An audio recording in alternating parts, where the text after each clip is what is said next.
इस हवाले से जो है वो टिन पैक के खाने हमारी सेहत के लिए किस तरह का रोल प्ले करते हैं और हमें उनका इस्तेमाल कम कर देना चाहिए या फिर बिल्कुल ही नहीं करना चाहिए, इस हवाले से आज हमारे साथ माहिर पाकिस्तान की एक बहुत मशहूर माहिर ग़िज़ाइयात डॉक्टर सिद्रा इम्तियाज़ मौजूद हैं। अस्सलाम वालेकुम डॉक्टर सिद्रा, कैसी हैं आप? वालेकुम अस्सलाम। मैं बिल्कुल ठीक ठाक हूँ, आप सुनाएं, आपका क्या हाल है? अल्हम्दुलिल्लाह डॉक्टर सिद्रा, मैं भी ठीक। अच्छा डॉक्टर सिद्रा, हम यहाँ पर बात कर रहे थे टिन पैक के खानों पर कि टिन पैक के जो खाने हैं वो हमें इस्तेमाल क्यों नहीं करने चाहिए और अगर करने चाहिए भी तो किस मिकदार में करने चाहिए, इस हवाले से अब बात करेंगे। अच्छा, इसकी जो कैट है ये क्यों आप ज्यादा कॉमन होता है, इसकी वजह ये है कि हम सब जो है वो अक्सर फीमेल्स भी अब जरा वर्किंग फीमेल हो गई है। इसकी वजह से ये है कि वो आसानी से जो है आपको बिल्कुल जो है बनाया जाता है। दूसरी वजह ये भी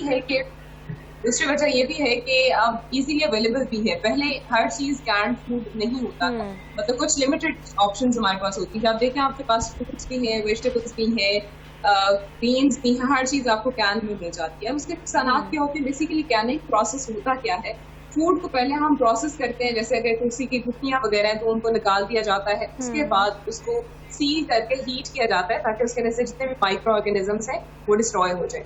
अब इसके नुकसानात की तरफ अगर आते हैं तो बेसिकली अगर हम न्यूट्रिशन वाइज बात करें तो खुला जो होता है, लाइक सब्जी या फल या कोई भी और चीज, उसमें और कैंड फूड में फर्क ये है कि कुछ न्यूट्रिएंट्स हैं जो कि कैंड फूड में मौजूद नहीं होते, जैसे हीट जो सेंसिटिव न्यूट्रिएंट्स होते हैं, जैसे बी कॉम्प्लेक्स है, विटामिन सी वगैरह। ये हो सकता है कि कैंड फूड के अंदर इसका थोड़ा लॉस हो जाए, क्योंकि जैसे मैंने बताया कि कैनिंग के दौरान फूड को हीट किया जाता है, कैन को हीट करते हैं ताकि माइक्रो ऑर्गेनिज्म डिस्ट्रॉय हो जाए। उसकी वजह से न्यूट्रिएंट्स थोड़े से बी कॉम्प्लेक्स और खासतौर पर विटामिन सी, इसका लॉस हो सकता है। बाकी जो हमारे न्यूट्रिएंट्स होते हैं जैसे प्रोटीन है, कार्ब्स है, ये सारी चीजें उसी तरह से ही मौजूद होती हैं जिस तरह की खुला हमारा होल फूड में मौजूद होती है। लेकिन हम इस पे एक आर्ग्यू देखते हैं। आपने बात की कि कुछ जो होते हैं न्यूट्रिएंट्स वगैरह वो उसमें कम होते हैं, लेकिन हम इस पे एक आर्ग्यू ये देखते हैं कि लोग कहते हैं कि अगर हम बाय से फ्रेश चीज़ भी बाय करते हैं तो हमें नहीं पता कि वो खालिस है या नहीं है। तो ये चीज़ जो है थोड़ी सी टाइम सेविंग भी है और इसको जो है थोड़ा हाइजेनिक प्रेफर किया जाता है कि बड़ा हाइजेनिक फूड है। इस हवाले से हम इस आर्ग्यू को किस तरह से टेकर कर सकते हैं? जो टेन वाला फूड होता है उसके बेसिकली इशू आ जाता है कि जब हम उसका जो जैसे अगर आपको ब्लड प्रेशर का मसला है तो टेन के अंदर क्या होता है, सॉल्ट, अब देखें आपको ब्राइन सोल्यूशन में जो भी चीज मिलती है तो मतलब की पानी के अंदर उसको रखा गया हुआ होता है, मतलब प्रिजर्व की भी होती है, यहाँ पे मीठे के अंदर होती है। जैसे पाइनएप्पल वगैरह की अगर हम बात करते हैं तो वो आप देखें सिरप के अंदर उसको टेन मिलता है ना। तो अगर आपको नहीं है, ब्लड प्रेशर का इशू नहीं, ये सारे मसाइल नहीं है तो फिर आप दे सकते हैं। लेकिन जिसके लिए एक और चीज आ जाती है, डिफरेंट तरह के प्रिजर्वेटिव्स को ऐड किया जाता है जो कि हमारे नुकसान जा सकते हैं। इसके लिए हम कह सकते हैं कि हमारा जो लाइक खुला सब्जी है या फल है जो खुले हम इस्तेमाल, वो बेहतर है कि प्रिजर्वेटिव्स यूज नहीं किए गए होते। हम उसको जब प्रॉपरली वॉश करते हैं तो सारी चीजें उतर आई जाती हैं तकरीबन। लेकिन टिन वाला जो फूड है उसके अंदर बस ये है कि सॉल्ट का यूज किया जा रहा है, उसको ब्लड प्रेशर के मसाइल करेगा, या फिर अगर किसी हार्ट का मसला है तो हार्ट का रिलेटेड इश्यूज को बढ़ा सकता है। लेकिन अगर आप उसके सोल्यूशन को मतलब अगर सब्जी है या कोई फूड है उसको धो के इस्तेमाल काफी हद तक उसका सॉल्ट का कंटेंट तो हम ये टिन पैक के जो खाने हैं इसका मुतबादिल क्या देख सकते हैं, मतलब इनका क्या मुतबादिल हो सकता है अगर हम ये इस्तेमाल ना करें, क्योंकि थोड़े टाइम सेविंग होते हैं लोगों के पास, या जैसे वर्किंग लेडीज़ हैं उनके पास इतना टाइम नहीं होता कि वो प्रॉपरली खाना जो है वो बना सके, तो फिर वो टिन पैक वगैरह प्रेफर करती हैं। और जिसे कहते हैं, आपने बात की न्यूट्रिएंट्स की, तो इनका अगर टेस्ट के हवाले से देखा जाए तो वो जिसे कहते हैं टेस्ट का टच जो होता है वो इसमें दिया जाता है, जो बड़ा ही जिसे कहते हैं अट्रैक्टिव साउंड करता है। इस हवाले से हम इसका मुतबादिल जो है वो क्या ले सकते हैं?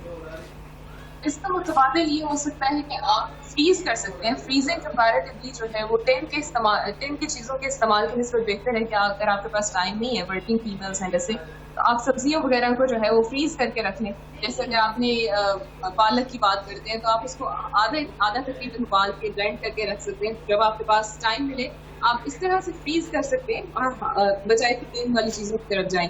लेकिन सबसे बेहतरीन चीज़ तो वही है कि आप खुला उसी टाइम काटें और उसी टाइम इस्तेमाल करें। लेकिन अगर टाइम का शॉर्टेज है या अगर समटाइम्स ये होता है कि अवेलेबिलिटी नहीं होती कि आप किसी ऐसी जगह पे हैं जहाँ पे कोई फूड अवेलेबल ही नहीं है, तो वहाँ आप ये कर सकते हैं कि टिन वाली चीज़ों का इस्तेमाल कर सकते हैं। लेकिन उसके अंदर जो ध्यान रखना चाहिए वो इस चीज़ का होना चाहिए कि टिन कहीं से कहीं टूटा हुआ ना हो, या अगर वो आपने टिन को खोल लिया तो उसको ज़्यादा देर तक नहीं रखना चाहिए। टिन वाली चीज़ों को फ़ौरन से टिन से निकाल के किसी और कंटेनर में डाल दें, क्योंकि जब आपने टिन को एक दफ़ा खोल दिया और जब वो एयर के अंदर जो ऑक्सीजन है उससे जब फूड एक्सपोज होता है ना, तो ज़्यादा वो कंटेजियस हो सकता है, ख़राब हो सकता है। उसके अंदर टिन है, उसके अंदर करोजन के चांसेस ज़्यादा हो जाते हैं, फूड के खराब होने के रिस्क बढ़ जाता है, चांसेस बढ़ जाते हैं। तो आप ये करें कि आपने एक दफ़ा टिन को खोल लिया है, आप उसको जितना जल्द से जल्द इस्तेमाल कर सकते हैं फूड को वो कर लें, या फिर उसको किसी और चीज़ के अंदर डाल लें।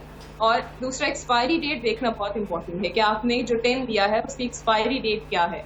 हमारे यहाँ ज़्यादा हम लेबल वगैरह को नहीं देखते। जी डॉक्टर सित्रा, ट्रैवलिंग के दौरान आमतौर पे टिन पैक्स वगैरह को इस्तेमाल किया जाता है और हमारी बहुत सारी ड्रिंक्स होती हैं वो भी होती हैं, इसके अलावा जो होता है खाना वगैरह। मैं फिर यहाँ बात करना चाहूँगी, लोगों की एक मिथ क्रिएट हो चुकी है कि this food is very hygienic. इस हवाले से हम उनको किस तरह से जो है कन्विंस कर सकते हैं या बता सकते हैं कि दिस इज़ हाइजीनिक और नॉट? हाइजीनिक होने के अलावा हमें और चीज़ें भी देखनी पड़ती है कि उसके अंदर अगर जैसे मैंने बताया टिन कहीं से छोटा सा भी अगर उसको कट लगा हुआ है या बेड खराब हुआ हुआ, डेंट पड़ा हुआ है, तो उसके अंदर माइक्रो ऑर्गेनिज्म ज़्यादा होंगे बजाय कि अगर आप खुला चीज़ को इस्तेमाल करें उसके नस्बत, क्योंकि उसके अंदर बैक्टीरिया को सही एनवायरनमेंट मिल जाएगा कि वो ग्रो करे। तो आपने टिन के इस्तेमाल के अगर इन केस हो भी रहा है कि आप यूज़ करें तो उसको देखें कि प्रॉपर कहीं डेंट शेंट तो नहीं पड़े हुए। दूसरी चीज़ ये आ जाती है कि जो एक रिस्क है वो ये है बिस्फेनॉल ए जो है, अगर हम अक्सर इसका बच्चों को फीडर वगैरह जो मिलते हैं उसके ऊपर लिखा हुआ होता है कि BPA फ्री है फीडर, तो वो क्या होता है टिन के अंदर भी हमें देखना चाहिए कि जो टिन होता है ना बेसिकली किसी भी तरह का टिन हो गया तो उसकी प्रोसेसिंग के अंदर बनाने के अंदर BPA भी इस्तेमाल किया जाता है जो कि केमिकल है। अगर फूड उसके अंदर ज्यादा देर तक रहता है टिन के अंदर तो वो जो कंटेनर के अंदर जो BPA है वो आहिस्ता आहिस्ता से आपके फूड में जाना शुरू हो जाता है और बहुत सारी बीमारियों का रिस्क बढ़ा देते हैं। इस वजह से टिन वाली चीजें जहाँ हाइजीनिक हैं लेकिन उसके साथ साथ बहुत सारी बीमारियों का रिस्क बढ़ाती भी हैं, जैसे बॉचुलिज्म है। बॉचुलिज्म होता ही कैंड फूड की वजह से, अगर उसको प्रॉपरली प्रोसेस ना किया गया हो, स्टरलाइज ना किया गया हो, तो बॉचुलिज्म एक बहुत डेडली फूड पॉइजनिंग है जिसकी वजह से डेथ भी हो सकती है। तो ये जो है बॉचुलिज्म होता है, जिस वजह से ये एक बैक्टीरिया होता है जो कि टिन वाले फूड के अंदर ही अवेलेबल मतलब मौजूद होता है। अगर प्रॉपरली टिन को सही तरह से ना रखा गया हुआ हो, सही, या अगर टिन कहीं से जैसे मैंने डिटेंशन की बात की उसकी वजह से बैक्टीरिया वो करता है वो ज़्यादा पॉइजनिंग का बायस बन सकता है बजाय कि आप खुले फूड पे इस्तेमाल। ये है कि कभी कभार। जी डॉक्टर सित्रा, मैं पूछना चाहूँगी कि टिन पैक का जो इस्तेमाल है, आपने भी बात की कि डेडली फूड पॉइजनिंग तक होती है और उससे जो होता है मतलब जिसे कहते हैं मौत का भी ख़तरा होता है।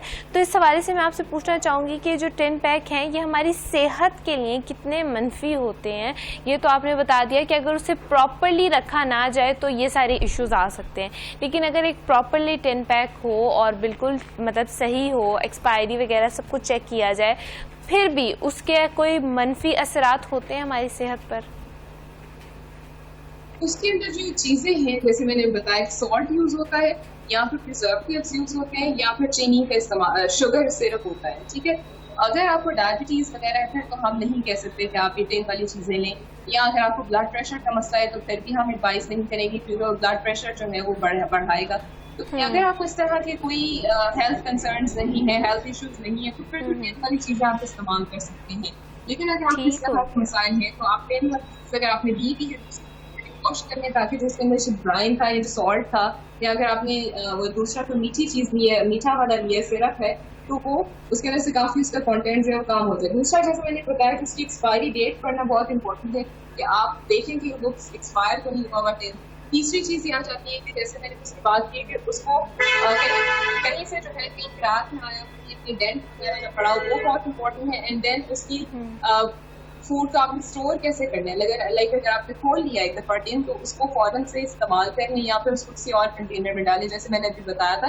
तो ये चीज़ों को हमें ध्यान में रखना चाहिए। लेकिन अगर किसी फूड की अवेलेबिलिटी नहीं है, जैसे हम किसी ऐसे सहरा में चले गए, किसी ऐसी जगह चले गए जहाँ कोई फूड अवेलेबल नहीं है, या ऐसा होता है कि आप सफर कर रहे होते हैं तो वहाँ नहीं फूड अवेलेबल होता, तो आप टिन का इस्तेमाल कर सकते हैं। न्यूट्रिशन वाइज कोई इतना ज़्यादा फर्क नहीं होता है। हाँ, कुछ प्रिजर्वेटिव्स जिसके अंदर यूज़ किए जाते हैं वो नुकसान पहुँचा सकते हैं, लेकिन अदरवाइज ये है कि अगर आपने टिन को प्रॉपरली आपने अच्छी कंपनी का लिया है और उसको प्रॉपरली रखा है, लाइक खोल के बहुत ज्यादा देर के लिए नहीं रखा, तो आप इस्तेमाल कर सकते हैं। Once in a blue moon लेने में कोई हर्ज नहीं है, क्योंकि इसके अंदर न्यूट्रिएंट्स का जैसे मैंने जिक्र किया है तो वो इतना फर्क नहीं होता है। हाँ, जो मसले का बाइस बन सकता है वो प्रिजर्वेटिव जो इस्तेमाल किए जा रहे होते हैं वो मसाइल का बाइस बन सकता है। ठीक हो गया। अच्छा डॉक्टर सिद्रा, मैं यहाँ पे ये पूछना चाहूँगी कि आपने बात की कि 10 पैक जो है वो इस्तेमाल कर लेने चाहिए, तो इसके लिए कोई स्पेसिफिक एज ग्रुप होता है कि हम कहें कि इस एज ग्रुप के लोग जो हैं वो इस्तेमाल कर सकते हैं और इस एज ग्रुप वालों को जो है इसको अवॉइड करना चाहिए? नहीं, एज ग्रुप की कोई मसला नहीं है, आप कोई भी बंदा इस्तेमाल कर सकते हैं, लेकिन ये है कि उसके अंदर जो लिक्विड वगैरह यूज किया जा रहा है उसका इस्तेमाल ना करें। आप फूड जो है वो बिल्कुल आप ले सकते हैं। बच्चों को भी आप देखें कि आजकल बच्चों के भी डिफरेंट बेबी फूड्स भी अवेलेबल होते हैं, बिल्कुल वो दिया जा सकता है। बेहतरीन चीज तो ये है कि अगर आप खुद थोड़ी सी मेहनत करें और खुद से काम करें, टेन वाली चीजें जरा आसानी से बिल्कुल ऐसे ही है, लेकिन हाँ जी, जो खुद आप मेहनत से बनाते हैं, अगर प्यार मोहब्बत भी ऐड करते हैं उसके अंदर, तो उसका तो नेमो बदल कोई नहीं। यानी कि हम जितना मतलब इसको मतलब वो किया गया है इतना नहीं है, मतलब आप इसको इजीली यूज़ कर सकते हो और आपकी सेहत पर इसके हवाले से कुछ ज़्यादा मनफी असरात भी मरतब नहीं होते अनटिल अनलेस आप इसका ध्यान रख के इसको इस्तेमाल करो तो। जी बिल्कुल, हाँ जी, ठीक हो गया। अच्छा, मैं इसके हवाले से भी पूछना चाहूँगी, आपने यहाँ पर डिजीज़ की बात की कि अगर किसी को ब्लड प्रेशर वगैरह का इशू है या शुगर वगैरह है तो वो इस तरह के जो खाने हैं उनको प्रेफर ना करे।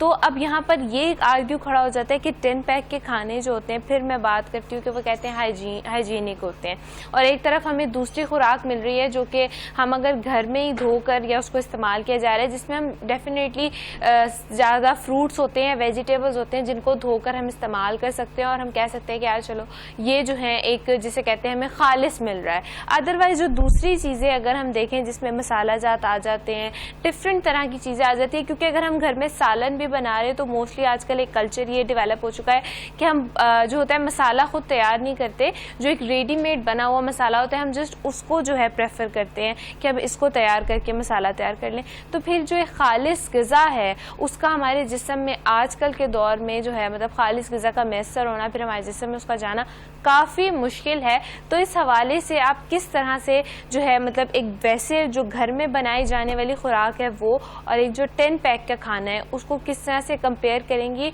और उसके हवाले से आप क्या कहना चाहेंगी कि किसकी प्रेफरेंस जो होती है वो ज़्यादा होनी चाहिए और 10 पैक का जो इस्तेमाल है वो हमें बिल्कुल छोड़ देना चाहिए या फिर एतदाल में हम इसको इस्तेमाल कर भी सकते हैं?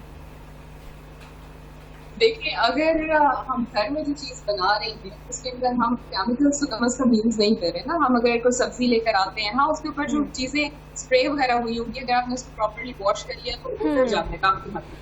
लेकिन जहाँ टिन की चीज के अंदर इसके अंदर बहुत सारी सोडियम का बहुत ज्यादा यूज होता है। सोडियम आप देखें अगर आप बहुत ज्यादा, हमारे यहाँ वैसे भी बहुत मिर्च मसाले डाल के खाने खाए जाते हैं, तो जो टिन वाली चीज है उसमें सोडियम का इस्तेमाल, सोडियम होता है अगर आपको जो ब्राइन सोल्यूशन वाला अगर टिन को लेते हैं। इसके अलावा अगर आप पाइनएप्पल इस तरह की चीजें लेते हैं तो उसके अंदर सिरप वगैरह होता है।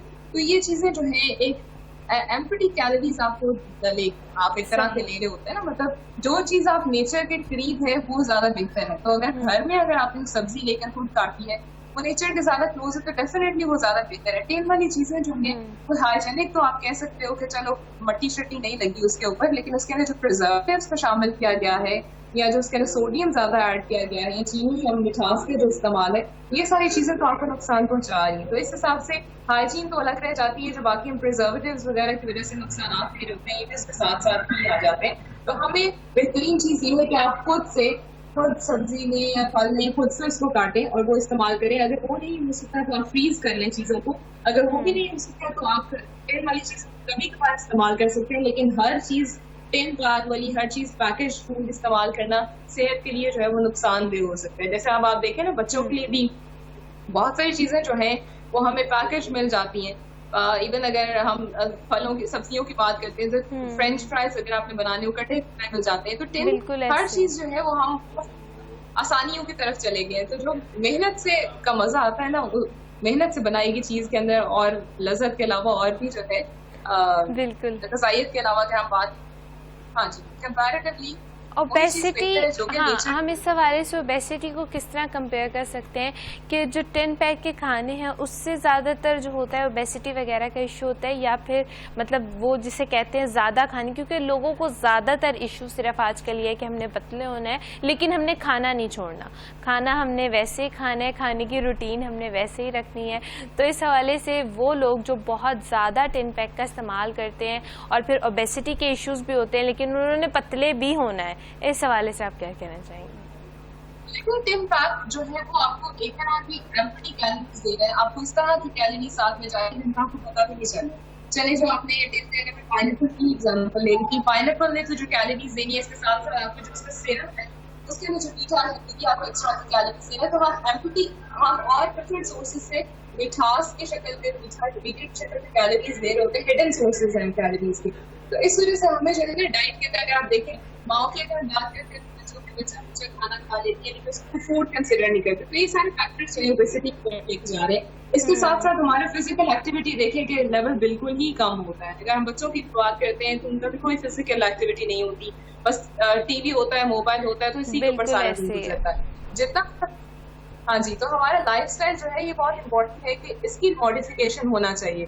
हमारे मेरे पास अक्सर क्लाइंट्स आप कह रहे होते हैं बस पतले हो जाएं तो आपको टिप बता दें क्या ये जो है लाइक अजवाइन का पानी ये इफेक्टिव होगा या सी के बीज इफेक्टिव होंगे, तो मैं उनको यही बात बताती हूँ इफेक्टिव होना एक अलग चीज है लेकिन आपका पूरा लाइफस्टाइल इम्पोर्टेंट है ना। ये तो नहीं हो सकता, ये कोई मैजिक पिल तो नहीं है कि अगर आप खाते रहे और साथ साथ अपनी डाइट जो मर्जी रखें और साथ में कोई एक्टिविटी देना हो तो आप पतले, ये चीज नहीं हो सकता है। लाइफस्टाइल मॉडिफिकेशन जो है वो इम्पोर्टेंट होती है, काउंसलिंग बहुत इंपॉर्टेंट है लोगों की करना कि आपका एक्टिव लाइफस्टाइल होना चाहिए और आपकी हर चीज जो आप डाइट में ले रहे हैं उसका हर चीज के अंदर देखें कि अगर वो इवन अगर आप कैंड भी है तो उसका लेबल रीडिंग बहुत इंपॉर्टेंट है। लेबल तो हमारे यहाँ एक तो मौजूद ही नहीं होता, अगर कभी कुछ लिखा हुआ होता भी है बिल्कुल में क्या क्या शामिल किया गया है तो हम उसके ऊपर तवज्जो नहीं देते, उसको देखते नहीं। तो लेबल को प्रॉपरली पढ़ के फिर ही चीज को बाय किया जाना चाहिए कि अगर हम प्रोटीन भी ले रहे हैं तो उसमें कितना सोडियम की मिकदार है, क्या चीज ऐड की गई है, कौन से प्रिजर्वेटिव्स का शामिल किया गया है, ये सारी चीजें जो है वो इम्पोर्टेंट है उनको पढ़ना। डेफिनेटली आपको इवेंचुअली जाके हेल्थ को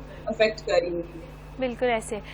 doctor Sidra, thank you so much, आपके टाइम का बहुत अच्छा लगा आपसे बात करके। और नाजरीन, यहाँ पर हमने जाना कि माल जिसे कहते हैं कि ज़िंदगी में हर चीज़ में एतदाल रखना चाहिए। इसी तरह हमें अगर कोई चीज़ हम इस्तेमाल कर रहे हैं, अगर वो आपके टेस्ट बर्ड्स को अच्छी लग रही है या आपको पसंद आ रही है तो आप उसका इस्तेमाल कर ज़रूर सकते हैं, लेकिन एतदाल में रहते हुए बैलेंस डाइट को ध्यान में रखते हुए आप उन चीज़ों का इस्तेमाल कीजिए, क्योंकि ज़िंदगी है, जीनी तो है ही और फिर खाना पीना तो साथ चलता ही रहता है। और फिर लाहौरी हो तो खाबे ना खाएं और अपने पसंद के वो मसाला जात और फिर चटपटे खाने ना खाएं, तो हमारा दिन जो होता है वो ख़ास से तौर पे हमें इनकम्प्लीट सा लगता है। तो इसी हवाले से हम लेते हैं एक छोटा सा ब्रेक के बाद दोबारा हाजिर होते हैं। देखते रहिए पाकिस्तान के साथ।